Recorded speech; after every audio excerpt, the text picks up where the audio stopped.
नमस्कार। फिर से हाजिर हूँ एक नई कहानी के साथ में। मैं हूँ राज। आप देख रहे हैं हाईवे 33। दोस्तों, ये जो कहानी मैं आपको सुना रहा हूँ रहस्यमय बंगला का, ये आज का जो एपिसोड है 749 और इसकी 748 की अगला कड़ी है। तो चलिए आज की कहानी में चलते हैं। लेकिन दोस्तों, अगर आप इस चैनल पर पहली बार आए हैं और अभी तक इस चैनल को आपने सब्सक्राइब नहीं किया है तो दोस्तों जल्दी से कर लीजिए और साथ में बेल आइकन को ज़रूर दबाइएगा ताकि वीडियो का नोटिफिकेशन सबसे पहले आपके पास पहुंचे। शुरू करें फिर आज की कहानी जितेंद्र की। दोस्तों, मेरा नाम जितेंद्र है। आप तो जानते ही होंगे कि मेरे साथ का आजकल क्या चल रहा था। मैं बहुत परेशान था उस रात जो मेरी पत्नी के साथ में हुआ था। मैं और मेरी माँ बहुत ज़्यादा दुख के घड़ी में थे। मेरी पत्नी को ना जाने क्या हो गया, कौन सा साया उसके ऊपर सवार हो गया। ऐसी हरकत आज तक उसने हमारे साथ नहीं किया। जब वो शादी करके हम ले आए थे, ये पहली घटना उसके साथ में ऐसी घटी थी और हम दोनों माँ बेटे अब बुरी तरह से डर चुके थे। मैं अब तो ज़्यादा घबराया हुआ था। मैं अपने दुकान में पहुंच गया था और उसी चिंता में लगा हुआ था कि ये मेरे साथ में सब क्या चल रहा है। वो आत्मा भी तो अब मुझे दिखाई नहीं दे रही है, ना उस मेरे से बात करने की कोशिश कर रही है। उस दिन बड़े गुहार करने के बाद शायद उस आत्मा ने मेरी मदद किया था। मतलब कि वो हमारे आसपास ही रहती है लेकिन सामने नहीं आती है। क्या वो मुझसे रूठी हुई है? क्या बात है, कुछ समझ नहीं पा रहा था। और ना ही उस फकीर बाबा से मेरी मुलाकात हो रही थी। ना जाने फकीर बाबा कहाँ चले गए हैं, किस जगह पर गए हैं, कुछ भी मालूम नहीं था। मैं दुकान में चिंता में बैठा रहता था। काम तो काम है, काम भी संभालना पड़ता था और घर की जो टेंशन थी अलग थी। और इसके बाद तो जो हमारे पत्नी के साथ जो हुआ था रात में, वो सिलसिला तो अब 1-2 दिन छोड़ करके अब तीसरे दिन स्टार्ट होने लगा। जैसे ही आधी रात होती मेरी पत्नी तो जैसे पागल हो जाती, वैसे ही शकल सूरत बना करके हम उस पर हमला करने लगते। माँ को बुलाता, माँ बड़ी मुश्किल से अब हमारी जो पत्नी को शांत करती। लेकिन उस घटना से हम लोग माँ बेटे बहुत डर गए थे और मैं उस आत्मा लड़की को बुलाना चाहता था कि मेरी मदद कर सके, मेरी मदद करें। ये सब मेरे घर में क्या चल रहा है उसको सही करे, लेकिन वो नहीं आ रही थी। और अब हमारी जो पत्नी थी, वो जो रात में उसके साथ जो खेल हो रहा था, ना जाने कौन ये मेरे पत्नी के ऊपर में आया हुआ था, कौन औरत थी, किसका साया था, क्या था, भूत प्रेत पिशाच क्या था, कुछ पता नहीं लग रहा था। लेकिन हर तीसरे चौथे दिन उसके साथ ये हो जाता था। 3 बार होने के बाद हम माँ बेटे अब डर चुके थे। अब गांव में तो ये सब बात बताने से अब हम ऐसा नहीं कर सकते थे, क्योंकि जगहसाई होती है हमारे गांव में। लोग बाग उंगली उठाते हमारे पर कि तुम्हारी जो पत्नी है अपने मैके से लेकर कुछ आई है। अब मेरी माँ, हम ऐसा कुछ नहीं चाहते थे। सब कुछ हमारे घर के अंदर ही चल रहा था। हम कानों कान किसी का खबर नहीं होने दे रहे थे। लेकिन अब जो पानी था सर से ऊपर जा चुका था। 3 बार ऐसी घटना हो चुकी थी। रात के टाइम में ज़्यादातर ऐसा होता था। अब मेरी माँ जो थी, ना जाने कैसे अब उस काबू में करती थी, लेकिन बहुत परेशानी होती थी। अब जो हमारी पत्नी थी बीमार पड़ गई। मुझे लगा कि शायद यही सब कहानी के चलते इसके साथ हुआ है। बुखार उसको आने लगा। डॉक्टर को दिखाने के हमने गए। डॉक्टर दवा देता रहा लेकिन दवा का असर कुछ भी नहीं होता था। माँ कहने लगी कि बेटा एक काम कर, किसी तांत्रिक को जा कर के लेके आते हैं। लेकिन मैं तो तांत्रिक को जानता नहीं, कहाँ मिलेंगे, कौन है, कैसा है, नहीं मालूम। और तभी माँ बोली कि बेटा ऐसा कर, तू अपने मामा के पास जा। यहाँ गांव में किसी से बात करना ठीक नहीं है। तू अपने मामा को बुला कर लिया और उनको हो सके तो उसी जगह पर सारी बात बताना, वो कोई ना कोई इंतजाम जरूर करेंगे। और इसके बाद मैं अगले दिन अगली सुबह मामा के पास निकल पड़ा था। अब दुकान कौन चलाता है भाई, घर में आफत आई हुई है, मेरी पत्नी की तबीयत खराब, और ना जाने कौन साया मेरी पत्नी के ऊपर आ चुका है। कभी कभी तो मुझे डाउट होता था कि कहीं वही आत्मा तो नहीं है, वो बंगले वाली आत्मा, कहीं मेरी पत्नी को शरीर में वही तो प्रवेश नहीं कर गई है, और मुझे मालूम भी नहीं। लेकिन कभी कभी मन में ये ख्याल जरूर आता था, लेकिन फिर अपने दिमाग को झटकता था कि नहीं नहीं, ऐसा वो नहीं करेगी, ऐसा कभी नहीं करेगी। वो आत्मा अलग है, वो शैतानी आत्मा नहीं है, वो एक पवित्र आत्मा मुझे जहां तक दिखाई थी। लेकिन जो मेरी पत्नी के शरीर में जो आत्मा आती थी बड़ी हिंसक होती थी, मार पीट सब पर उतार होती थी, जान लेने पर आमादा हो जाती थी। अब आखिरकार मैं मामा के घर पहुंच गया। अब मामा को जब पूरा कहानी बताया तो मामा भी एकदम हैरान थे कि कब से चल रहा भाजी। मैंने सब कुछ बताया मामा जी से, एक एक बात छिपाया नहीं, सिर्फ उस बात को छोड़ करके कि बस जो हमारी जो वो थी बंगले वाली लड़की आत्मा, उसको बात छोड़ करके। अब मुझे लग रहा था कि वो बात बता देना चाहिए मामा जी को, लेकिन दिल गवाही नहीं कर रहा था कि चलो अभी नहीं, अभी तो ये सामने है, उसको देखा जाए। आखिरकार मामा कहने लगे कि देख भांजे, ये तो मामला थोड़ा बिगड़ा हुआ लग रहा है, तुम्हें जल्दी आना चाहिए था। मैं कोई ना कोई तांत्रिक को अब लेके गांव चलता। चलो अभी भी देर नहीं हुई, मैं कोई ना कोई प्रबंध करता हूं। इसके बाद मामा जी गांव की तरफ निकल गए थे। आज जब आए ना तो उनके साथ एक बूढ़ा तांत्रिक था। सकल सूरत से कहीं से भी तांत्रिक नहीं लग रहा था, आम किसान की तरह लग रहा था, जैसे किसान गांव में रहते हैं वैसे ही लग रहा था। अब मामा जी, हम और वो किसान जो एक तांत्रिक थे, हम अपने गांव की तरफ चल पड़े। बस का सफ़र किया, इसके बाद हम अपने गांव पहुंच गए तो शाम हो चुकी थी। अब घर में पहुंच करके जो तांत्रिक बाबा थे, सबसे पहले घर का जांचना परखना शुरू किया। हर जगह जांच करने के बाद वो बोले कि अपनी पत्नी को बुला के ले आओ, आवाज़ दो, आएगी। लेकिन मैं कहा बाबा, उसको तो बुखार चढ़ रहा है, शरीर कमज़ोर हो चुका है, मैं कैसे बुलाऊं? आप चलो कमरे के अंदर ही चारपाई पे लेटी है, वहीं पर देख दो। तब बाबा कहने लगे, अरे तुम कहो ना, वो चल करके आएगी, उसको कोई बुखार ऐसा वैसा नहीं लगा हुआ है, मैं जान चुका हूं कौन सा बुखार है, जाओ उसको बोलो मैं बुला रहा हूं, वो जरूर आएगी। मैं उस तांत्रिक बाबा को देखकर हैरान था। देखने में तो एक किसान से लग रहे थे, नॉर्मल शरीर, और ऐसा पावर उनमें कहां से आ गया? सिद्ध पुरुष थे क्या? लेकिन मैं उस टाइम में इतना सोचना नहीं चाहता था। मैं अपने पत्नी के पास गया।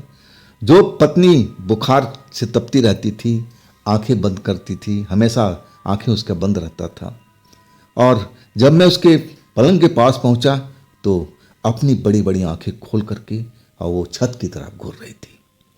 और जैसे ही मैं उसके पास पहुंचा, उसने मेरी तरफ खौफनाक नजर से देखा और गुर्राती हुई जैसे मुझ पर झपट पड़ी किसी बिल्ली की तरह, और कहने लगी कि इस तांत्रिक को यहां से भगा दे, इस तांत्रिक को यहां से भगा दे, नहीं तो तेरे जो भी घर में है माँ बेटा, तुझको मैं खत्म कर दूंगी।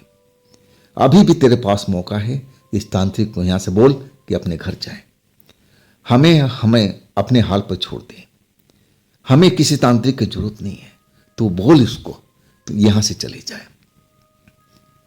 जब इतनी बात सुना ना तो मेरे तो पसीने छूट गए थे, मेरी हालत खराब हो गई थी। मुझे अब समझते देर नहीं लगा कि अभी भी उसके शरीर पर वो आत्मा विराजमान है, उसके शरीर में ही है, और बुखार तो एक बहाना है, वो आत्मा का ही सब किया धारा, सब कुछ खेल है। जब इतनी चिल्लाहट में वो पत्नी बोल रही थी तो मेरी माँ, मेरी मामा और तांत्रिक बाबा भी रूम के दरवाजे पर आकर खड़ा हो गए थे और सारी बात सुन रहे थे। जब लगा कि पानी सर से ऊपर जा रहा है, तब तांत्रिक बाबा कमरे के अंदर आ गए और कहने लगे कि तुझे तो आना ही पड़ेगा। तू मुझे भागने के लिए कह रही है, भागना तो तुझे पड़ेगा, आ मेरे साथ में। फिर मुझसे बोले कि बेटा हाथ पकड़ करके आंगन में ले आओ, मुझे इससे कई सवाल पूछने हैं और कुछ हमें पूजा भी करनी है। तुम पकड़ के ले आओ, चाहे कैसे भी ले आओ, लेकिन इसको लाओ जरूर। ये आएगी नहीं, जबरदस्ती करना पड़ेगा। और वही हो रहा था। मेरी पत्नी के शरीर में ना जाने कितनी ताकत आ गई थी, वो तो मेरी बस में नहीं आ रही थी। मैं तो जूझ रहा था उसको आंगन में ले जाने के लिए, लेकिन वो तो मुझे झटक देती थी। बीमार शरीर में इतनी ताकत कैसे आ सकती है? लेकिन मैं समझ गया था कि ये ताकत खुद उसकी नहीं है, ताकत उसके अंदर जो घुसी हुई आत्मा है, शैतानी आत्मा, उसका है। आखिरकार बड़े जद्दोजहद के बाद और हम माँ बेटे अपनी पत्नी को पकड़ करके अब आंगन में लाया और बाबा जल्दी से एक पूजा स्थली बना दिए थे और बोले कि हाँ लेकर के बिठाओ इसको, बिल्कुल पकड़ के रखना, नहीं तो भागने की कोशिश करेगी, रुकेगी नहीं। तुम दोनों पकड़ के रखो, अच्छी तरह से काबू में करके रखो। एक बार बैठ जाएगी ना तो मैं इसको इस जगह से हिलने नहीं दूंगा। बस यही कोशिश करो कि ये बस इस जगह पर, स्थान पर बैठ जाए। हम माँ बेटे बहुत कोशिश कर रहे थे, लेकिन वो बैठने के नाम नहीं ले रही थी। आखिरकार मामा जी का भी सहारा लेना पड़ा और तब जाकर के उस स्थली पर बैठी जो बाबा ने बनाया हुआ था। और जैसे ही बैठी तो बिल्कुल जो उछल कूद रही थी, गुर्रार रही थी, अब उधम मचा रही थी, अब बिल्कुल शांत हो गई थी। जैसे उसके साथ कुछ हुआ नहीं है, वो ऐसी उधम मचा नहीं रही थी, बिल्कुल शांत है। अब वैसे ही बिल्कुल शांत पड़ गई थी। बाबा अपना पूजा पाठ शुरू कर दिए थे। अब मेरी पत्नी तो बस आंखें खोले रखी थी, अब बाबा की तरफ देख रही थी। कभी मेरी तरफ देख लेती, कभी माँ की तरफ, कभी मामा जी की तरफ। देखने में नहीं लग रहा था कि उसके ऊपर में कोई आत्मा सवार है। बाबा का लगातार पूजा चल रहा था। रुक रुक करके मेरी पत्नी की तरफ देखते और फिर पूजा अपना स्टार्ट कर देते। जब कुछ देर तक पूजा चलता रहा तब बाबा रुके, हाथ में जल लिए, अब मेरी पत्नी की तरफ छिड़क दिए। जैसे ही जल पत्नी की तरफ छिड़के ना तो मेरी पत्नी का शरीर एकदम जैसे लगा कि जाड़े का बुखार आ गया, कांप गई थी जोर से। तब बाबा ने बोला कि तू कौन है, इस लड़की के ऊपर में तू क्यों आई है, क्या चाहती है, कहाँ से आई है, तुझे किसने भेजा है? तू अपने आप तो आई नहीं है, मैं तो इतना जान चुका हूं। जब ये बाबा बोले ना कि तू तो अपने आप नहीं आई है तो मेरा दिल तो धड़कने लगा। अरे अपने आप के क्या मतलब किसी ने भेजा है इसको हमारे घर में? मैं तो एकदम डर गया था बाबा की बात सुन करके। बाबा उसे बुलवाने की कोशिश कर रहे थे कि तू सच सच बता, तुझे किसने भेजा है और इस औरत को क्यों तड़पा रही है, क्या करना चाहती है, इस घर में क्यों आई है, तो सब कुछ बता मुझे। लेकिन मेरी पत्नी अब बिल्कुल शांत थी, कुछ भी नहीं बोल रही थी। बाबा जब जल लेते, हाथ में छिड़कते, कुछ पल के लिए कांप जाती, एकदम लगता कि जाड़े का बुखार चढ़ गया हो। अब फिर स्थिर होती ना तो कुछ बोलती ही नहीं थी। अब करीब आधा पौन घंटा और हो चुका वो पूजा करते हुए, लेकिन वो नाम लेकर के राजी नहीं थी, मुंह से उसका लफ्ज ही नहीं निकल रहा था। बाबा कहने लगे कि ये तो बड़ी जिद्दी है, ये इतनी आसानी से नहीं बताएगी। मैं कोशिश करता हूं, नहीं तो आखिरी उपाय मेरे पास में है, लेकिन मैं आखिरी उपाय अब मैं इतना जल्दी करना नहीं चाहता। मैं चाहता हूं कि आसानी से कुछ बोले और इस घर को छोड़ करके सदा के लिए चले जाए। बाबा अपने वो जो तंत्र मंत्र था उसमें लग चुके थे, लेकिन पत्नी मेरा मुंह खोलने का राजी नहीं थी। बाबा ने बहुतेरी कोशिश कर ली, जो भी उनको मंत्र था उसका सही ढंग से इस्तेमाल किया, लेकिन वो आखिरकार बता नहीं रही थी। लास्ट में एक बार वो गुस्से में हो गई थी और तड़पते हुए कहने लगी अपनी जगह पर बैठे हुए कि चाहे तू कुछ भी कर ले, तू मेरा कुछ भी नहीं बिगाड़ पाएगा। तू जो करना चाहता है कर ले, मैं इस घर से जा नहीं सकती, इसका शरीर छोड़ूंगा नहीं। आप जो बाबा थे उसकी बात सुनकर के तैस में आ गए थे। अब कहने लगे तुझे जाना तो पड़ेगा ही, बेशक तू आज मत जा, लेकिन मैं कल तेरे लिए एक इंतजाम करूंगा और तुझे जाना ही पड़ेगा। तू लिख कर ले ले। मैं तो चाहता हूं कि तू आराम से जा। अगर तू आराम से नहीं जाएगी, ये नहीं बताएगी तू कौन है, किसने भेजा है, तो तुझे तड़पना पड़ेगा। मैं तुझे बंदी बना कर ले जाऊंगा और ऐसी जगह पर रखूंगा कि तू दिन का उजाला, रात का अंधेरा कुछ भी नहीं देख पाएगी। तू समझ रही मैं क्या कह रहा हूं? तुझे नरक में डाल दूंगा। बाबा तैस में बोलते जा रहे थे। मेरी पत्नी अब चुपचाप कभी बाबा की तरफ, कभी मेरे तरफ, कभी मामा जी की तरफ, कभी मेरी माँ की तरफ ऐसी देखती रहती थी। आखिर मेरे जो बाबा थे, जो तांत्रिक बाबा, अब वो अपना पूजा पाठ रोक दिए। अब फिर कहे कि अपने पत्नी को आप उठाओ यहाँ से। अब हम हैरान थे, माँ, बेटे और मेरे मामा जी। मामा जी पूछ बैठे कि बाबा क्या हुआ, आपका पूजा पाठ खत्म हो गया? अब तो ये अब तक इसके शरीर में है, तो बाबा कुछ करो तो सही, कुछ करो तो सही, अभी तो बहुत रात बाकी है। बाबा कहने लगे कि पहले इसको अपने स्थान पर ले जाओ, उसको चारपाई पे लेटाओ, और जो चीज़ खाने को कहती है, पीने को कहती है, इसको सेहत का ख्याल रखो। ये ना कि तुम इसको खाना पानी मत दो। और इसके बाद बोले कि हम अकेले में बात करेंगे, इसके सामने में नहीं करेंगे। अब वही हुआ जो बाबा चाहते थे। फिर हम अपनी पत्नी को उठा करके और खाट पर लेटाए, जहाँ लेटी रहती थी पलंग के ऊपर में। अब इसके बाद हम तीनों लोग बाबा के पास में आए। बाबा से पूछने लगे कि बाबा अब क्या होगा, अब क्या होगा, क्या आपने हार मान ली? बाबा मुस्कुराते हुए कहने लगे कि देखो, मैंने कभी जिंदगी में हार नहीं माना है, और ऐसी खास करके दुष्ट आत्माओं से। ये जो पूजा पाठ मैंने किया, ये तो आज का शुरुआती है। मुझे अंदाज़ा इसकी ताकत का करना था, और वो मैं ताकत का अंदाज़ा कर चुका हूँ कि कितनी शक्ति है, कितना इसमें पावर है। असली पूजा तो कल होगा। आप तब देखना कि वो आत्मा कैसे इसके शरीर छोड़ के जाती है, और वो पूजा होगा रात को 12 बजे के बाद में। और संजोग से कल दिन भी अच्छा है, रात भी अच्छी है, कल अंधेरी रात है। और कल का पूजा जो होगा, अब इसको बताना ही पड़ेगा कि कौन है, किसने भेजा है और क्यों आई है, और तुम्हारी औरत को क्यों तड़पा रही है, क्या इसे मारना चाहती है।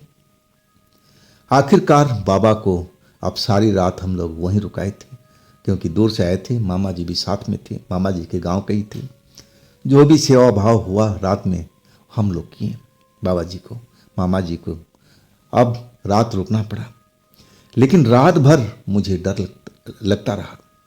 लेकिन अब जो मेरी पत्नी थी सामान्य थी, हाँ कमज़ोर जरूर थी, चलने फिरने में बहुत दिक्कत होती थी, परेशानी होती थी।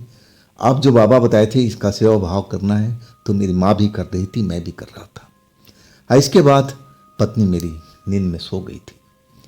सुबह जब उठे ना, तो पत्नी की हालत वैसी ही थी जैसे रात में थी। कोई भी बदलाव, कोई भी चेंज कुछ भी नहीं था। उसके माथा पर हाथ रखते ही अब हाथ में तपन महसूस होता था कि उसके शरीर में बुखार है। सुंदर चेहरा कुम्हलास आ गया था, पीला पड़ चुका था। मेरी पत्नी बहुत ही खूबसूरत थी, और आज मैं उसका शक्ल देख रहा था तो मुझे बहुत रोना आ रहा था उसकी शक्ल देख करके। अब मुझे कई बार ऐसा लगता था कि ये सब मेरे ही कारण हुआ है। मैं उस लालच में नहीं फंसता ना, उस बंगले वाली घर में नहीं जाता नौकरी करने, तो शायद ये मेरे साथ में सब कुछ खेल नहीं होता। मैं अपने आप को ही अब दोषी मानता था। अकेले में मैं रोता था अपनी पत्नी का हालत देख करके, लेकिन मैं कर क्या सकता था। उस आत्मा लड़की को गुहार करता था, बुलाने की कोशिश करता था कि तुम मेरी बात सुनो, तुम मेरे पास में आओ और मुझे बताओ ये सब क्या चल रहा है, ये कब खत्म होगा, ये क्यों चल रहा है। लेकिन जब आत्मा लड़की आए तभी तो बात बनेगी। वो तो ना जाने क्यों नहीं आ रही थी। हालांकि उसकी आमद मुझे महसूस होती थी। कभी कभी खुशबू जैसे मेरे सामने से निकल जाता था। वो एहसास दिलाती थी कि हम हैं यहीं पर। लेकिन भाई जब हो तो मेरी मदद क्यों नहीं कर रही हो, क्यों मुझे तड़पा रही हो, मेरी पत्नी का हालत खराब हो रहा है, अब हम क्या करेंगे, यही सब मैं सोचता रहता था। सुबह हो गई थी। अब जो बाबा थे, अब मामा जी से कहने लगे कि हमें गांव चलना पड़ेगा और हम वहाँ जाकर कुछ तैयारी करनी पड़ेगी, अब फिर हम शाम तक लौटेंगे, अब जो पूजा पाठ होगा रात में ही होगा। अब फिर मामा जी और वो तांत्रिक बाबा अपने गांव चले गए थे। उस घर में मैं और मेरी माँ और मेरी पत्नी। मैं पत्नी से पूछता था कि तुम्हें कुछ अनुभव होता है कि तुम्हारे साथ क्या चल रहा है।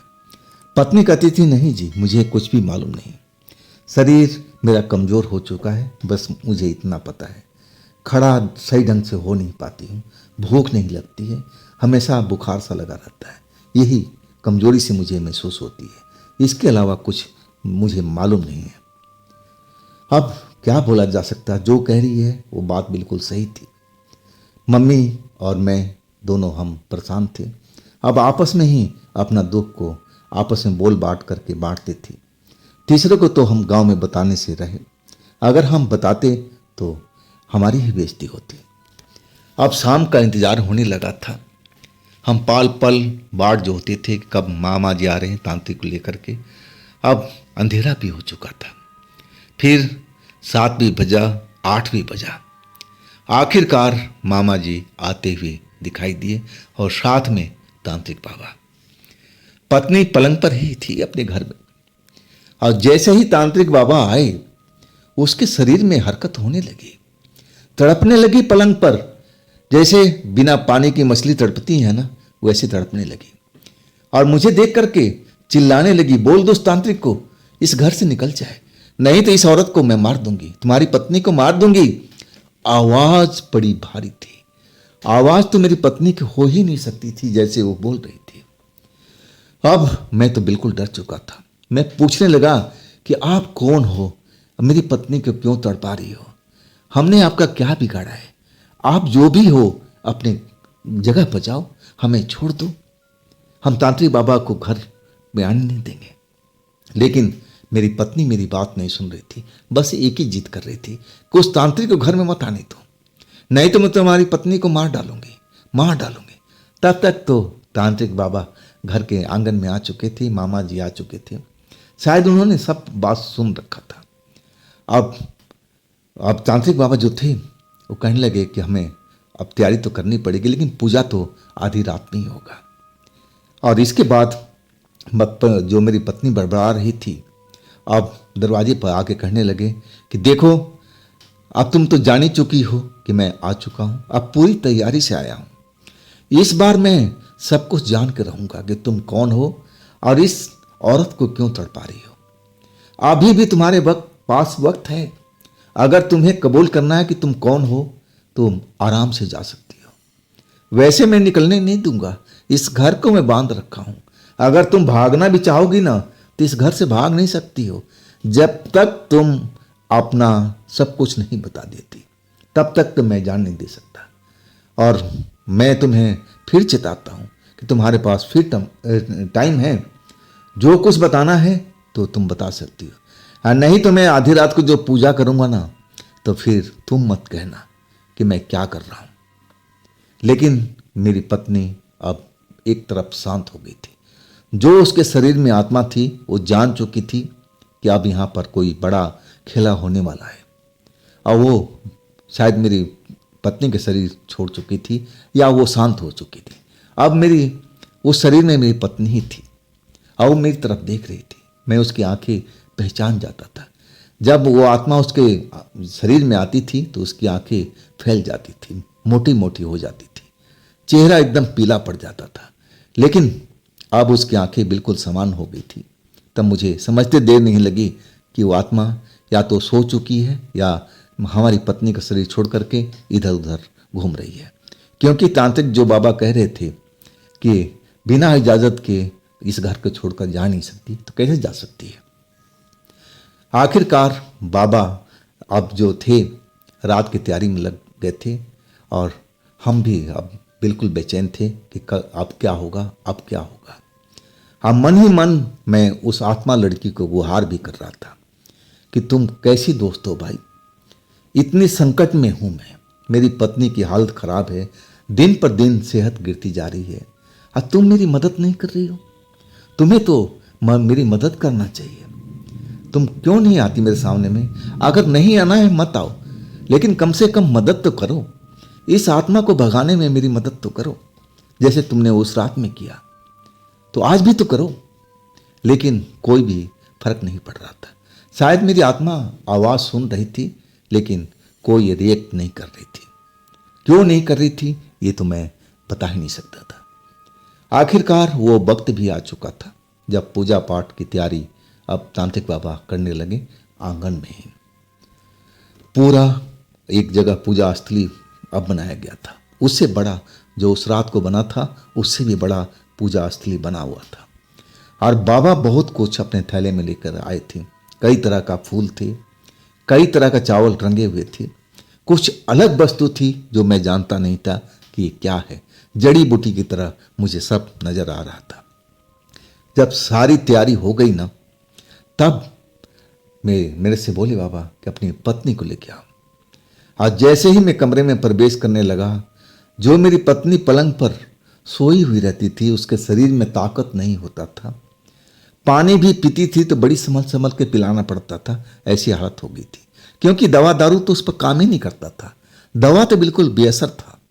दवा हम प्रॉपर खिलाते थे उसको, जो भी डॉक्टर लिखा था, और वो कहता था कि आराम आ जाएगा, लेकिन कोई फर्क नहीं पड़ता था। कई बार दवाई तक चेंज कर लिया था, लेकिन फिर भी फर्क नहीं था। और वही पत्नी जैसे ही कमरे के अंदर घुसा, पलंग से उठ करके अब पूरे कमरे पर घूम रही है, कमर पर दोनों हाथ रख करके, जुल्फे बिखरी हुई, आंखें एकदम मोटी मोटी फैली हुई। पहली नजर में देख करके मैं तो एकदम शौक में रह गया था। हे भगवान, ये कौन खड़ी है? मैं जानता था कि मेरी पत्नी पलंग पर लेटी होगी, लेकिन वो तो कमरे में इधर उधर घूम रही, कमर पर हाथ रखकर दोनों। अब तो मैं बेहद डर चुका था, चिल्ला पड़ा, मामा मामा। मामा बोले, हाँ भाजे। और तब तक तो मेरी पत्नी मेरे पर एकदम जंप लगा चुकी थी। मुझे लगा कि मेरी जान ले लेगी, अपने नाखूनों से मुझे नोच कर फाड़ देगी, ऐसा उसने मुझ पर हमला किया था। अगर मामा जी नहीं आते उस वक्त में तो मुझे घायल कर दिया होता। मामा जी ने आकर के आप मुझे संभाला और उसको एक साइड में किया। तब तक तांत्रिक बाबा भी दरवाजे पर आ गए। वो समझ चुके थे कि कमरे के अंदर में क्या चल रहा है। अब फिर मंत्र पढ़ करके आप शांत कराए। आप फिर बोले कि देख, तुझे आराम से इस पूजा स्थली पर आके बैठना है। तुम समझ रही ना कि मैं आज क्या करने वाला हूं। तुम मेरी पावर अभी जानती नहीं है। तुम मुझे एक किसान की तरह देख रही है ना, मेरा वेशभूषा तांत्रिक की तरह नहीं, यही सोच रही है ना। मैं ऐसा ही हूं। तुझे अब मैं जो करूंगा तो अब याद रखेगी। आखिरकार अब वो तांत्रिक बाबा अब उसको अपने मंत्र की शक्ति से अब बुलाने लगे कि चल, अपने आप चल, तुझे कोई पकड़ेगा नहीं और तुझे उस पूजा स्थली पर बैठना है। अब मैं देखा, हैरान रह गया कि मेरी पत्नी वही कर रही थी जो तांत्रिक बाबा करवा रहे थे। पूजा स्थली पर बिठा दिया और जैसे ही बैठी उसकी आंखें बंद हो गया, बिल्कुल शांत पड़ी हुई थी। तांत्रिक बाबा पूजा में लीन हो गए, पूजा पाठ करने लगे। जो भी किया जाता होगा तंत्र मंत्र का क्रिया वो शुरू हो चुका था। हम तीनों लोग दूर खड़े थे, मैं, मेरे मामा जी और मेरी माँ। एक दूसरे के मुंह देख लेते। तीनों के चेहरे पर डर साफ दिख रहा था कि अब क्या होगा भगवान, इस घर में क्या होने वाला है। अब मैं तो अपने आप को बहुत दोषी मानता था। मैं तो यही समझता था कि मैं उस ना बंगले में जाता नौकरी करने, ना ये संकट मेरे घर पर आता। ये सब मेरा सब किया धरा है। लेकिन अब तो जो होना था हो चुका है। अब तो मुझे आगे के सोचना है। और उधर पूजा पाठ चल रहा था, पत्नी मेरी शांत पड़ी हुई थी। आखिरकार आप बाबा उससे बातें करने लगे। पूछने लगे कि तू कौन है। तब मेरी पत्नी ने पहली बार कुछ नाम बताया। जो तांत्रिक बाबा थे, असली नाम बता, अपना असली नाम बता, जो तेरा असली नाम है वो बता, ये तेरा असली नाम नहीं है जो बता रही है। बाबा को कैसे मालूम? फिर उसने कई तरह के नाम बदल बदल के बताया, लेकिन बाबा हर बार मना कर देते थे कि ये तेरा असली नाम नहीं है, जो असली नाम है वो मुझे बता। आखिरकार 10-15 नाम के बाद अपना वो असली नाम बताए। बाबा अब बोलने लगे, तुझे किसने भेजा है? अब इस पर मेरी पत्नी फिर चुप, कुछ भी नहीं बोल रही है। बाबा बार बार वही प्रश्न पूछते कि तुझे किसने भेजा है। जब वो जल छिड़कते ना तो फिर पहले जैसे कांपती थी वैसे कांपने लगती। हाँ, ये ज़्यादा देर तक नहीं चला और आखिरकार मेरी पत्नी को बोलना ही पड़ा। वो जो बताई ना तो मैं एकदम घबरा गया था। उसने बोली कि मुझे एक आत्मा लड़की ने यहाँ पर भेजा है पत्नी की जान लेने के लिए, और वही मैं कर रही हूँ। बाबा कहने लगे, वो आत्मा लड़की कौन है, कहाँ रहती है? तब वो उसी जगह का नाम बताई, उसी आसपास की जहां वो बंगला था। अब तो मैं बिल्कुल हैरान था कि कहीं वो आत्मा लड़की मेरी पत्नी को मार देना चाहती है क्या? वो तो मेरी दोस्त थी, ऐसा कैसे कर सकती है भाई? मैं तो कांप गया था। मुझे अभी भी विश्वास नहीं हो रहा था कि ये जो मेरी पत्नी बोल रही है ना, जो उसके अंदर शक्ति है वो बोल रही है, वो झूठ बोल रही है। वो लड़की ऐसा नहीं कर सकती, वो आत्मा लड़की ऐसा नहीं कर सकती।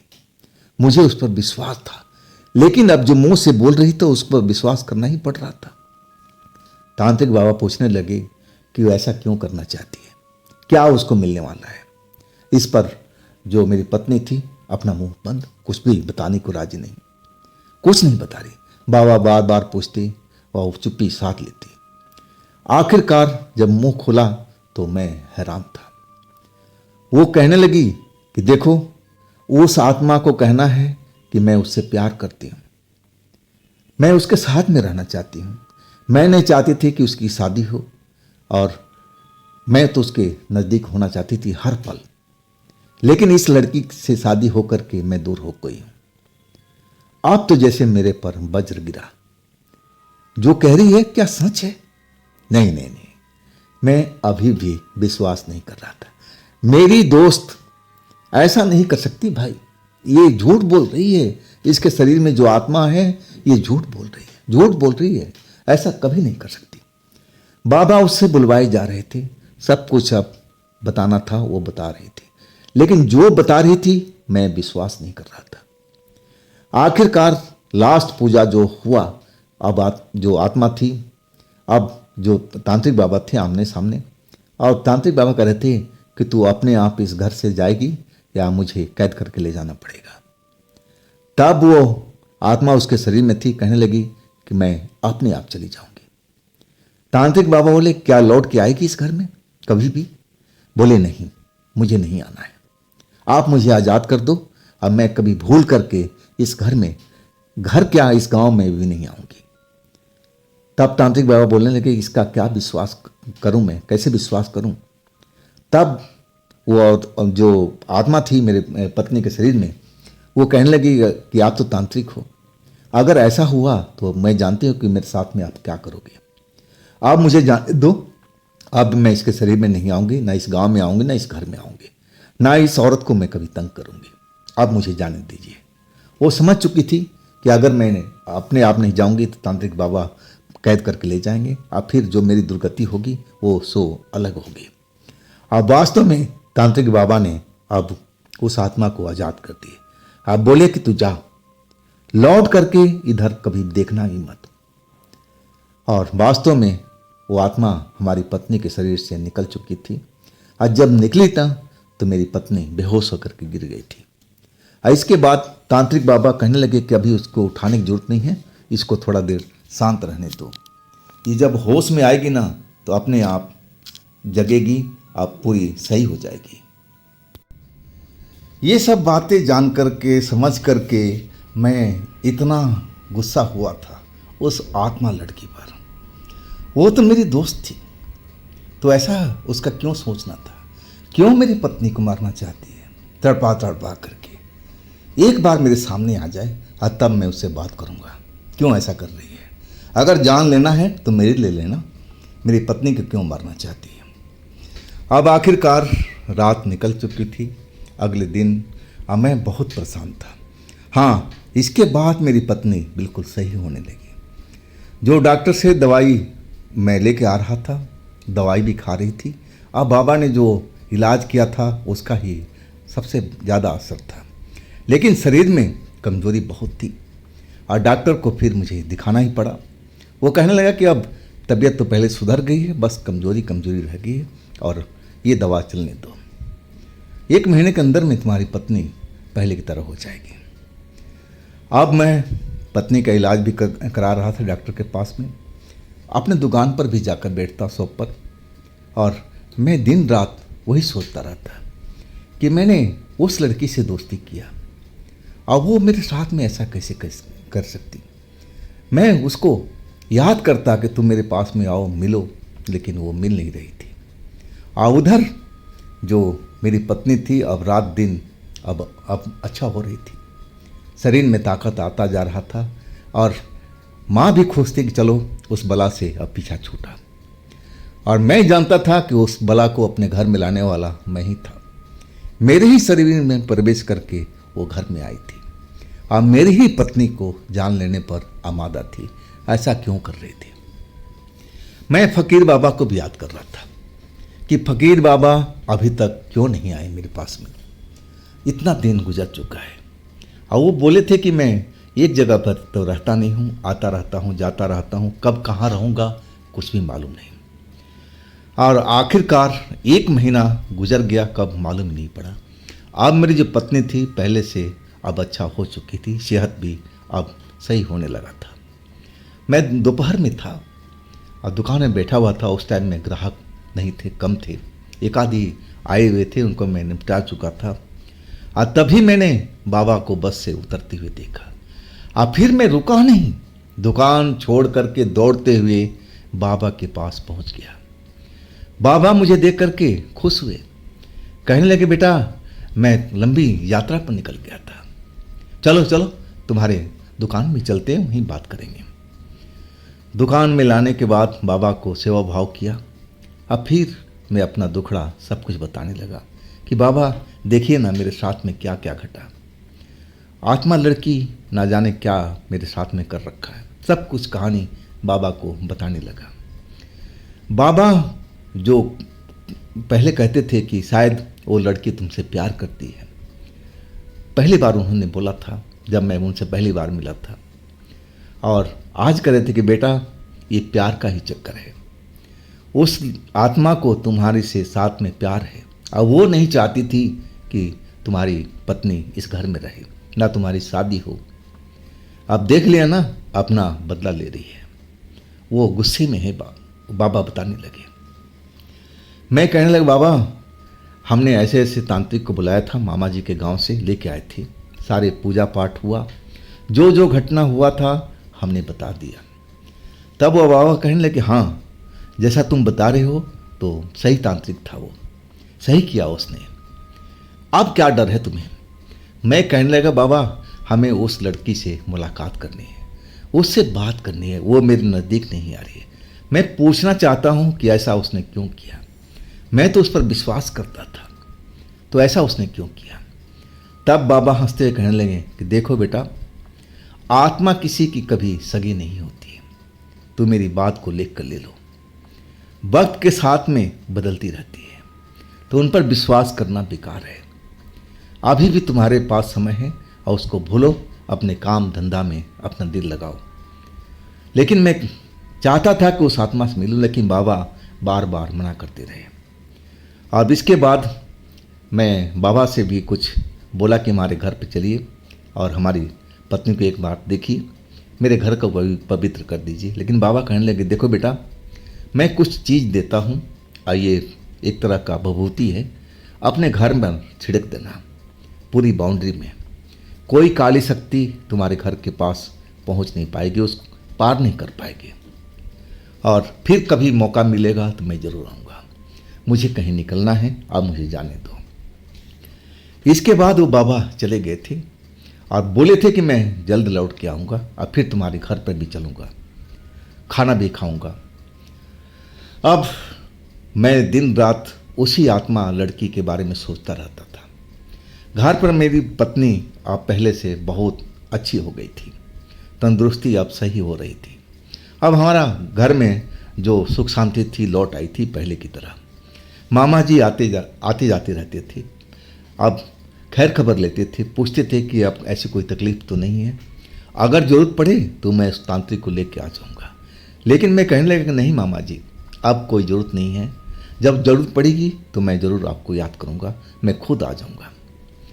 और इसके बाद एक रात मैं जब दुकान अपनी बढ़ा के निकलने जा रहा था तो बारिश पड़ने लगी।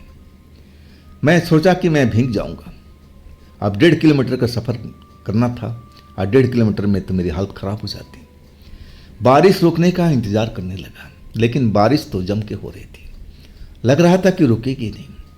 मैं दुकान पर ही फंसा रहा। आखिरकार जब बारिश रुकी ना तो करीब करीब आधी रात हो चुका था। पूरा एरिया पानी से, रोड था, खेत था, लबालब भर चुके थे। जिधर देखो पानी ही पानी। पूरा शांति पसरी हुई थी, हर तरफ सन्नाटा पसरा हुआ था। अब मैं पानी को लांघते लांघते अपने गांव की तरफ बढ़ने लगा और एक जगह पर एक नाले की पुलिया थी। मैं दूर से ही देखा कि वह उस पुलिया पर कोई बैठा हुआ है। भाई इतनी रात को, अब बारिश के टाइम में, जबकि बारिश कुछ बंद हुए कुछ ही देर हुए, तो कौन हो सकता है। जब मैं पुलिया के नज़दीक पहुंचा ना तो बिजली चमकी, बिजली कड़कती हुई आवाज़ भी निकली। अब बिजली की रोशनी में मैंने जो देखा, मैं एकदम चौंक गया था। ये तो वही मेरी दोस्त थी, वही आत्मा थी, वही रंग रूप, वही कपड़े, उस पुलिया पर बैठी हुई और मेरी तरफ देख रही थी। मुझे तो देख करके बहुत गुस्सा आया। मैं उसके पास पहुंच गया था और मुझसे रहा नहीं गया। मैंने बोला कि देखो, मैं तो आपको अपना दोस्त समझता था, अपना शरीर तक मैं आपको दिया ताकि आपकी जान बची रहे, आप उस तांत्रिक से बचे रहें। उस जो काले लोग हैं, जो भी हैं, प्रेत हैं, पिशाच है, वो तो मैं नहीं जानता, उनसे भी आपकी जान सुरक्षित रहे। लेकिन आपने मेरे साथ में क्या किया? मेरे ही शरीर में आकर के और आप मेरे घर में आई, आप मेरी ही पत्नी को मारने की आपने कोशिश की। ऐसा आपने क्यों किया? अब जो लड़की मेरी बात सुनी वो मेरी तरफ चौंक के देखने लगी और बोलने लगी, ये कैसी बात कर रहे हो दोस्त? मैं भला ऐसे कैसे कर सकती हूं? ये तुम्हारा मन का वहम है, मैं ऐसा कभी नहीं सोच सकती मेरे दोस्त। वो एकदम सब कुछ मैंने ऐसे बोलने लगी कि ऐसा कर ही नहीं सकती है। लेकिन मुझे विश्वास नहीं हो रहा था। मैं बार बार वही चीज़ बता रहा था कि देखो, आपने मेरे साथ दोस्ती नहीं दुश्मनी की है, आपने दुश्मनी निकाली है। मेरी पत्नी तो मरते मरते बची। अगर वो तांत्रिक मेरे घर पर नहीं आते तो आपने तो मुझे, मेरी पत्नी को मार ही दिया था। भला उस तांत्रिक का जिसने मेरी पत्नी की जान बचाई। लेकिन उस आत्मा लड़की का कहना था कि नहीं, मैं ऐसा कर्म कर ही नहीं सकती हूँ। मैं तो सपने में भी नहीं सोच सकती हूँ कि मैं किसी का जान लूँ। ये आपका मन का भ्रम है या फिर वो दोस्त आत्मा ने झूठ बोला है। मैं ऐसा नहीं कर सकती, आप मेरी विश्वास करो। लेकिन मुझे गुस्सा था और मैं फिर रुका नहीं। मैं अब गुस्से में बड़बड़ाते हुए जाने लगा गांव की तरफ और वो आत्मा मेरे पीछे पीछे कहने लगी कि देखो, आप जो कह रहे हो ना बिल्कुल गलत है, मेरी बात को विश्वास करो, मानो मेरी बात को। लेकिन मैं गुस्से में था। मैं कहने लगा कि आप मेरे से दूर रहो, मुझे आपसे कोई बात नहीं करनी है, आप तो खतरनाक हो जैसा उस तांत्रिक ने कहा है। आपने मेरी पत्नी को मारने की कोशिश की, मेरे घर का माहौल बिगड़ चुका था, कैसा हो रहा था, ये सब करने वाली आप ही हैं। लेकिन वो लड़की बार बार कहती थी कि नहीं, मैं ऐसी आत्मा नहीं हूँ, मैं किसी को तकलीफ नहीं दे सकती, मैं हरगिज नहीं कर सकती ऐसी। लेकिन मैं उसकी बात को अनसुनी करते हुए अपने गांव की तरफ बढ़ गया। वो लड़की हमारे घर तक, गली तक मुझे समझाते हुए आ रही थी और कह रही थी कि नहीं, मैं ऐसी नहीं हूँ, मेरी बात को विश्वास करो। आपके साथ कुछ गलतफहमी हुई है, लेकिन मैं उसको सुनना नहीं चाहता था। आखिरकार दरवाजे पर दस्तक दिया और इसके बाद जब दरवाज़ा खुला तो मुड़ा तो लड़की गायब थी। फिर मैं अपने घर में। अब मैं अपने दिल की भड़ास पूरा निकाल चुका था। मैं एक तरह से संतुष्ट था कि चलो, मैं जो उस लड़की को बोला वो सब अपनी जगह पर जायज़ था। सब काम जो भी किया है उस लड़की ने किया, उस आत्मा ने किया है। तो दोस्तों, ये जो आगे की कहानी है मैं कल लेके आऊँगा। कल तक आपको इंतज़ार करना पड़ेगा। क्या वास्तव में इसी आत्मा लड़की ने अब हमारी पत्नी को मारने की कोशिश किया? यानी तो हम कल मिलते हैं। लेकिन दोस्तों, अगर आप इस चैनल पर पहली बार जुड़े हैं और अभी तक इस चैनल को आपने सब्सक्राइब नहीं किया है, दोस्तों जल्दी से कर लीजिए और साथ में बेल आइकन को जरूर दबाइएगा। अब हम मेरे दूसरे चैनल पर भी जाइएगा, इसी वीडियो में मैंने लिंक दे रखा, तो उस पर जा कर के कहानियों का मज़ा लीजिए और फिर हम कल मिलते हैं इसी कहानी के अगला भाग लेकर के। तो आप लोग अपना ख्याल रखिएगा। नमस्कार।